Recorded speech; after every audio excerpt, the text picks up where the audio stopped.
Another hacking scandal on this, what is expected to be the busiest shopping day of the year. Staples says more than 1 million of its customers' credit card information may have been stolen months ago. Staples is the nation's largest office supply retailer, and it's been investigating the breach since October, and it becomes the latest in a long list of retail stores to suffer a cyber attack. Michael Regan, editor-at-large for Bloomberg News, joins us with more. Michael, good morning. Good morning.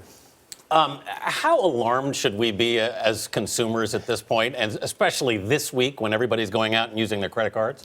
Well, ultimately, when these things happen, the consumer is rarely on the hook for any of these charges. It's really the banks that have the most at stake. That said, obviously, the banks aren't going to catch every single fraudulent charge. So as a consumer, you really need to keep an eye on those statements, line by line, make sure that every charge there, you know what's going on. And don't be afraid to communicate with the credit card company if you think there's a problem.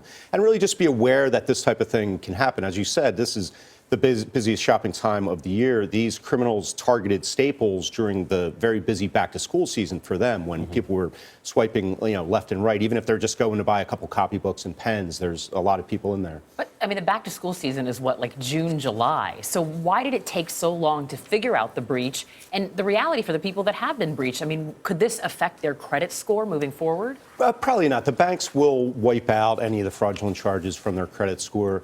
And as you said, the first sort of signs of it were at stores in Springfield, Pennsylvania, and Jersey City, New Jersey, about July 20th. They found it at those two stores first.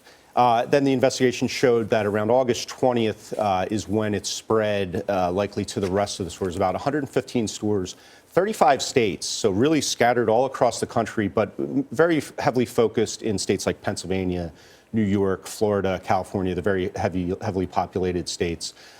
So the way these things work is typically the criminals gather up all the data and then they sell it on the black market to other criminals who then go and run up a flurry of bad charges. And then the banks are sort of the cops on the beat that put it all together. Michael, when you look at this and you look at something it's happened at Target, it's happened at Home Depot, now we're dealing with Staples, Sony. I mean, it looks like nobody's safe.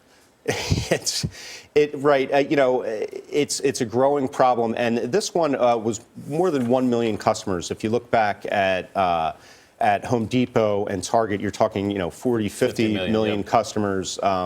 And yeah, it's a growing problem. And this point of sale attack, where they literally take your information right as you swipe the credit card, is a problem that they haven't quite been able to fix yet. They're trying to encrypt the data, and they're bringing in all sorts of consultants to try to figure out how to do it. But it's a problem that's probably not going away anytime soon. Not what we want to hear while we're shopping the most. But Mike, thank you so much. Thank you.